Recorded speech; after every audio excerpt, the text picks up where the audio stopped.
business trip. Do the people move around? It does tingle a little bit.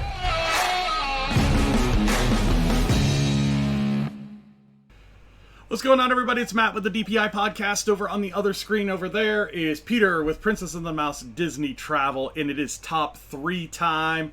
If you've been here before, welcome back. If you haven't been here before, we're going to pull a chip out of this bag here. It's not a Crown Royal bag. We're going to match it up with a category. We are going to give you our top 3 or our bottom 3 of that category. So let me go ahead and pull a chip out here. I'm actually prepared and everything for this. Ooh! It is number 25. And it actually focused on it and everything. It did. This was really impressive. This is the pinnacle of our production. Okay, we're going to go a little personal here. We're going to go with your top 3 trip memories. Good luck. Oh, top 3 trip memories. You got 30 seconds. Thinking about taking a trip to Disneyland, Disney World, maybe a Disney cruise, or one of the other amazing Disney destinations? Contact me at Princess of the Mouse, and I'd love to work with you on your itinerary to the most magical places in the world. You can contact Princesses and the Mouse Disney Travel on Facebook at PATM Disney Travel. All right. Wow. Wow.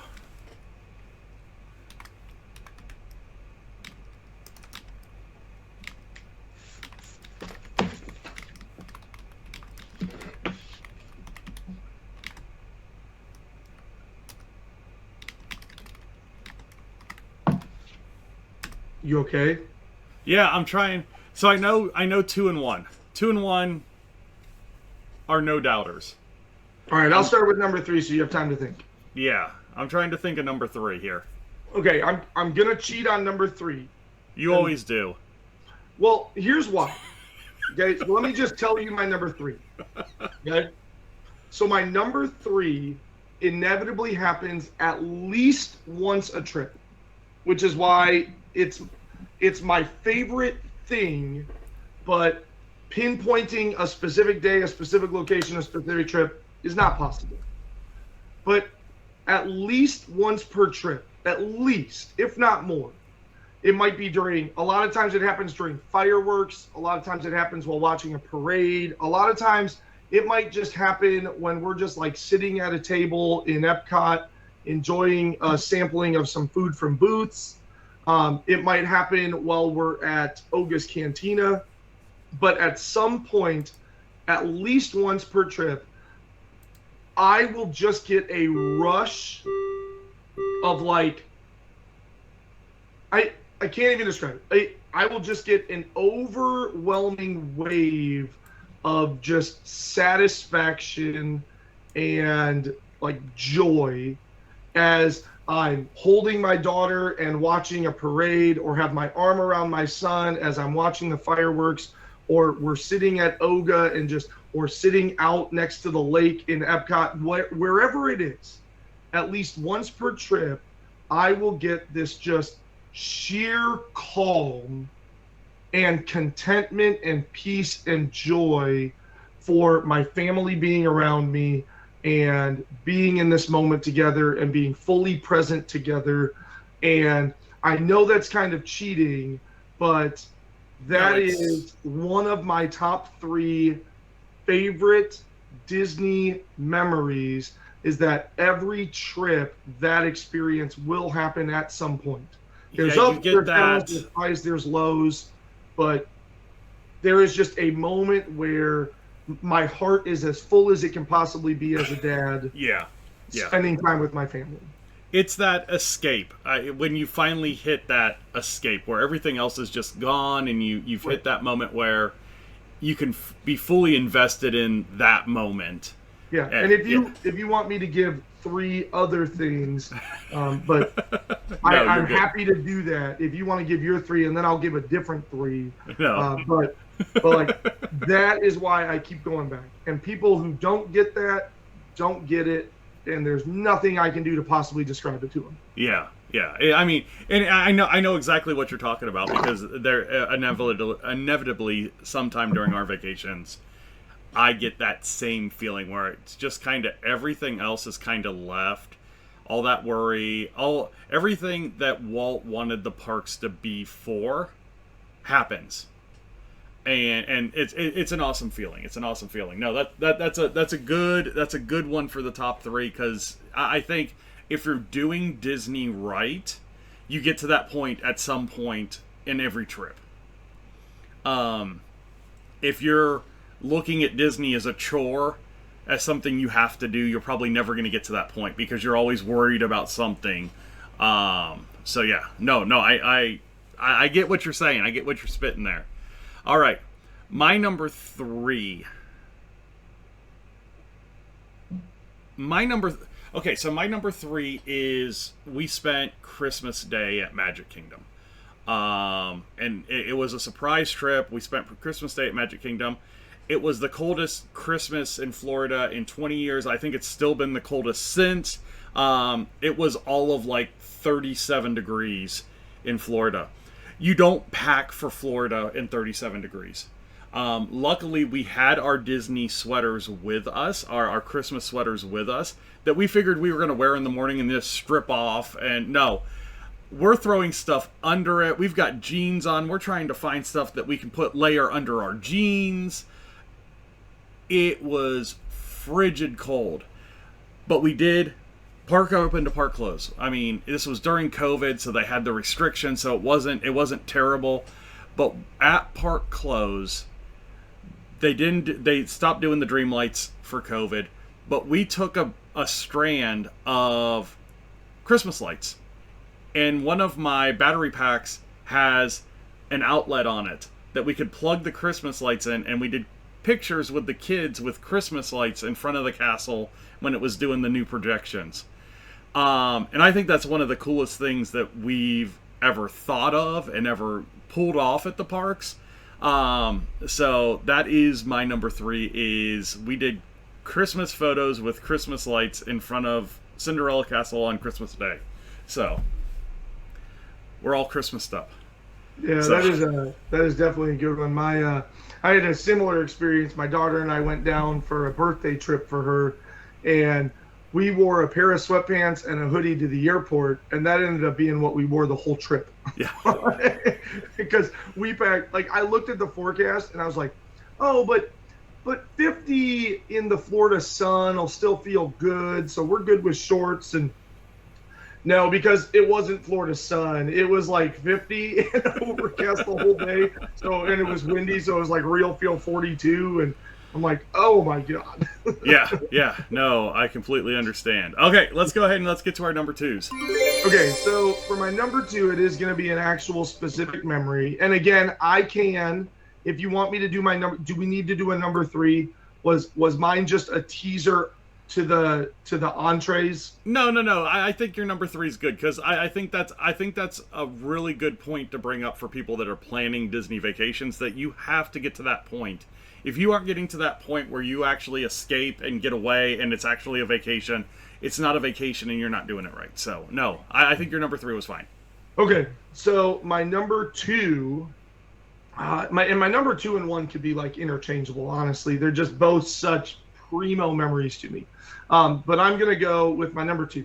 We were in Akershus, and gosh, at this point, it has been 4 or 5 years, at least. My daughter's first time to Disney when she was like 11 months old. I think this happened when she was 2. So it's got to be like 6 or 7 years ago at this point. Okay. So we're in Akershus. Akershus is relatively new. And so if we look at the opening date of Akershus, we can place this better, because it was definitely in the first year of Akershus being a thing. So Akershus is open. We book at Akershus. We're so excited to get Akershus. And it's a princess dining. The food is fantastic. But as the princesses go around, they are just enamored with my little girl. Right? They're just gushing over my little girl. And fast forward to Snow White coming over. Snow White spends so long at our table talking to my daughter, which has got to be annoying for that actress because she has to talk in that high pitch, little whiny voice. Your camera died also. I know. I saw it. So you take care of that while I keep talking.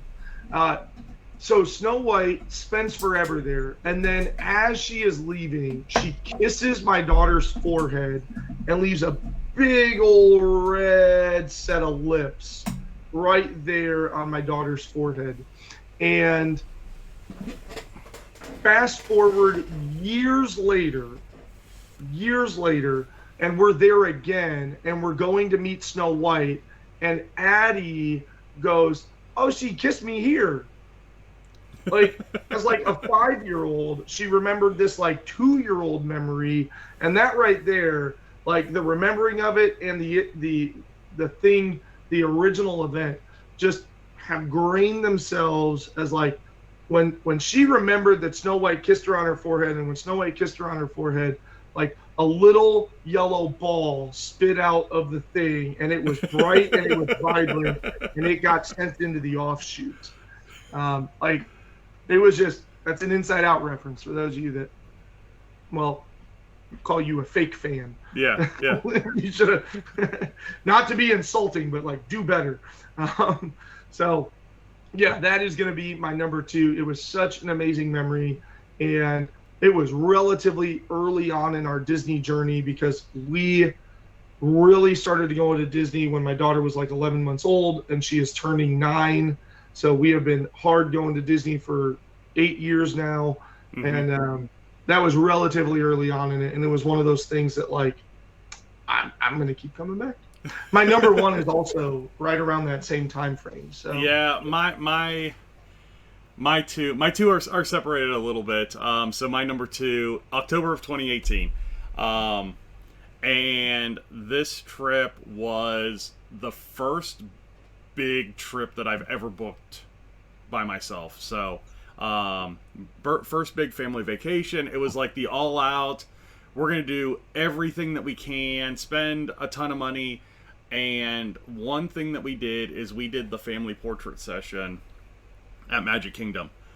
And part of the family portrait session at Magic Kingdom is you get to go in the park even before like the advanced dining reservations that are early entry to the park. We had to be at the park at like 7:15. They let us in. It was us, it was the janitorial staff, and 2 photographers. That was it. And we went up and down Main Street. We went over into the entrance of Adventureland. We went to the little side street on Main Street. Took pictures. We ended up with like 300 pictures for the session. But in that session, there's a set of pictures with the kids with their ears on. So the first set, they were all like hair done, and we did our castle pictures and all that kind of stuff. Well, later in, we let them take off their not comfy shoes and put on Disney tennis shoes and their ears. And they've got these pictures together to the left of the castle that are just the awesomest thing in the world, because it's just them, you know, chilling out, hanging out together at Disney, the only ones in the park, and just kind of living their best Disney life. Ears, shoes, all that kind of stuff. And the grins in some of these pictures, because, you know, Allie and Braden have a really good relationship, were fantastic. So, you know, my number 2 memory is from that photo session, and just kind of some alone time for the kids, but just kind of what happened in that exchange. So yeah, great thing to do. They're doing the mini packages again. I'd love to see the bigger packages come back, but if you've got some extra money and want something cool to do, those photographers there get amazing shots that are absolutely fantastic for photo books, walls, whatever you want to do with them. So definitely worth the investment in that. So that is my number 2. So let's go ahead and let's get to our number 1s. Peter, before you give your number 1, where can people find you? Facebook is the best place. We talk about it every one of these top 3 episodes. Find me on Facebook, Princess and the Mouse Travel. You'll see me and my family standing in front of Expedition Everest. I keep talking about how I have to update that photo, so maybe someday I will. I was going to do it over Christmas break. Yeah, I could have, but I didn't. But I could have. No, sorry, it's not a Disney movie. So anyway, yep, find me. Like I said, right now is the perfect time to get those March, April, May trips, and even like pushing out into fall break and start getting those things planned as well. And before I do my number one, I am going to double back to my number two and my number three, because that moment I started thinking about this, my last trip, my most recent trip, and I was like, but when did that happen during that trip? So we were at the candlelight processional when it happened at the last trip. I mean, I was like near tears with just beside myself, the beauty of the moment, my family sitting around me. And the reason why it came up in my number two and why it all jogged my memory is because I did the candlelight processional dining package at Akershus this last time. And so they all tie together. We went to Akershus, we got the candlelight, I got that euphoria, I got that amazing feeling. Good times. So number one, I think I've talked at least once, if not more times on this show about my number one Disney experience. And this was when I knew my yearly monetary planning budget had to include $5,000 to $10,000 or more towards Disney World.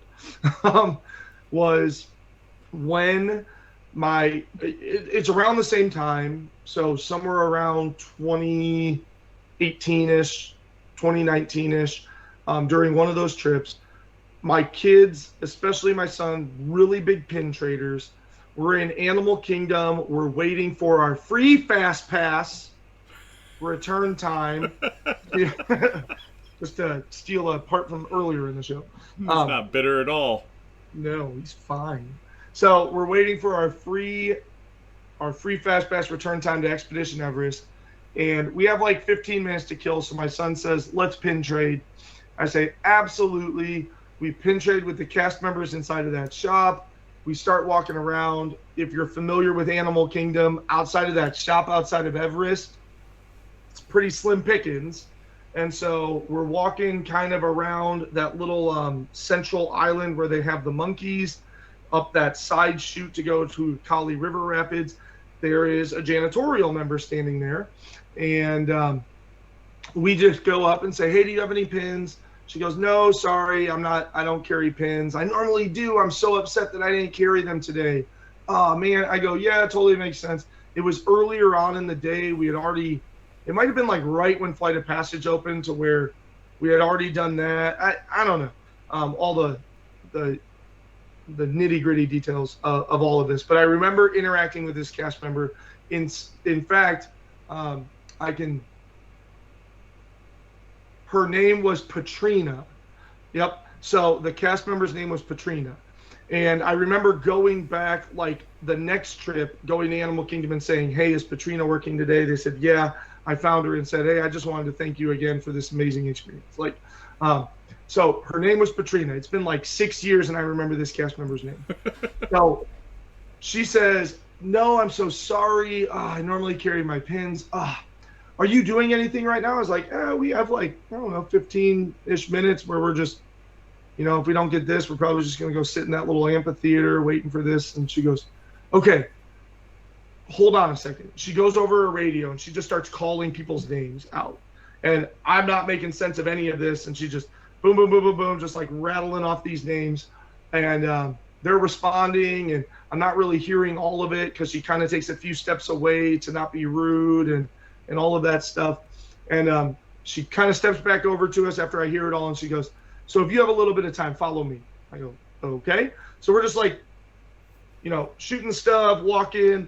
We walk around the front of that and we go over to the bridge that comes from the central Discovery Island right there in front of that tree by Yak and Yeti.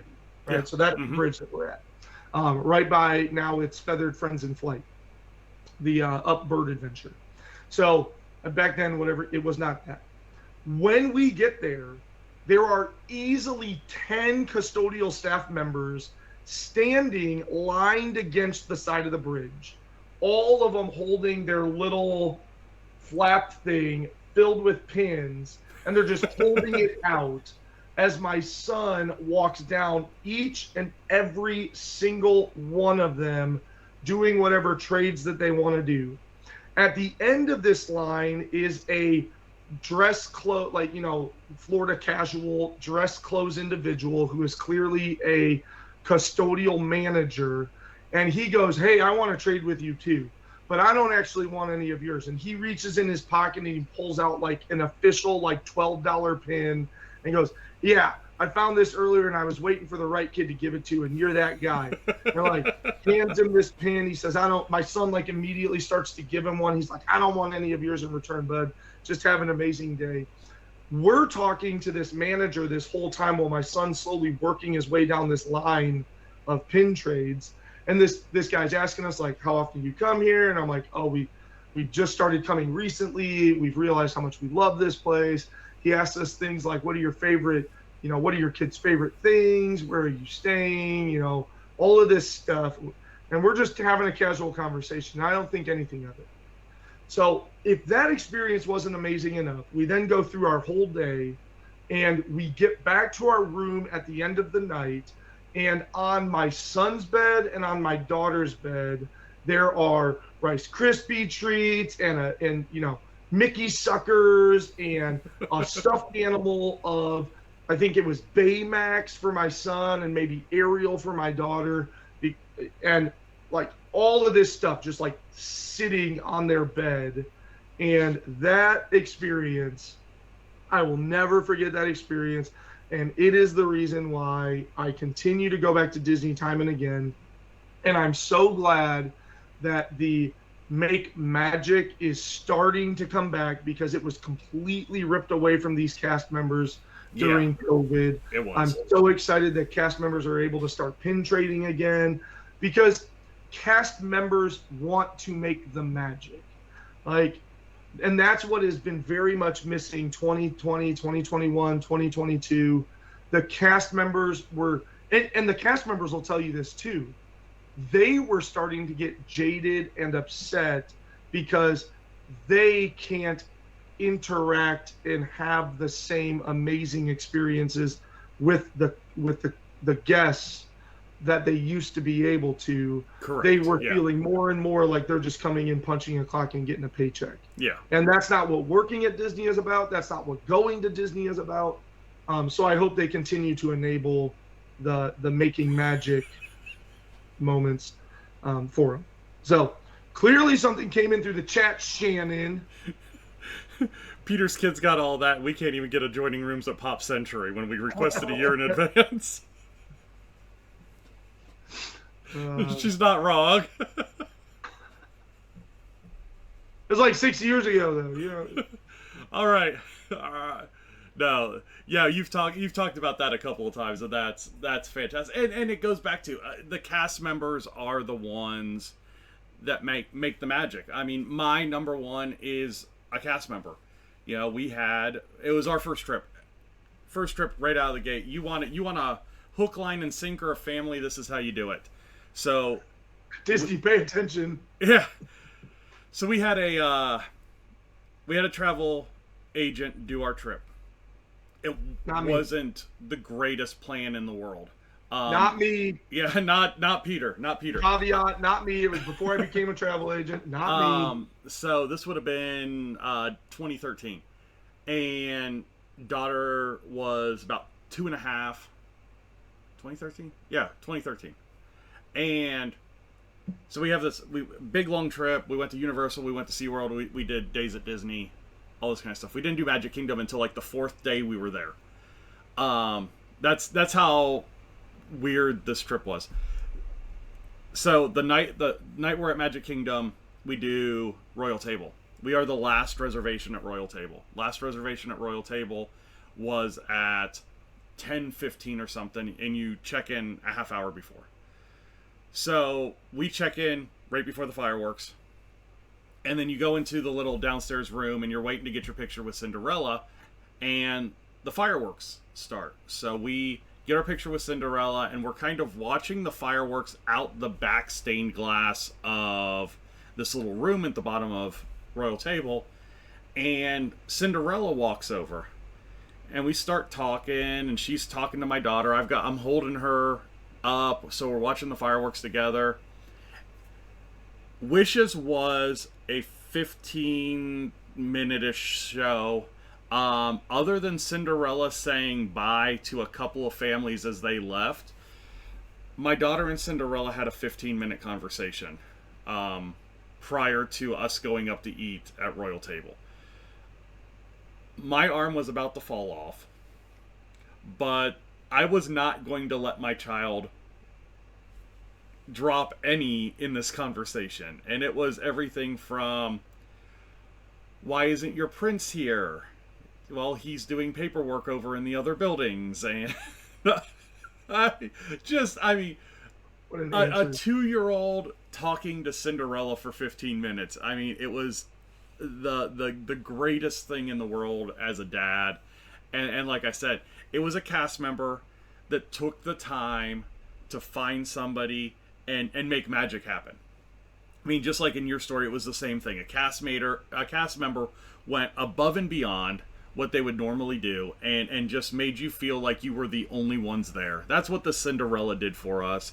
And it was a moment that I will never forget. Like I said, we've got it on video. I cry when we watch it. It's one of the coolest things that has ever happened in my life. And, you know, like I said, we didn't spend anything extra on it. We didn't spend, a cast member didn't, you know, upcharge us or something for something.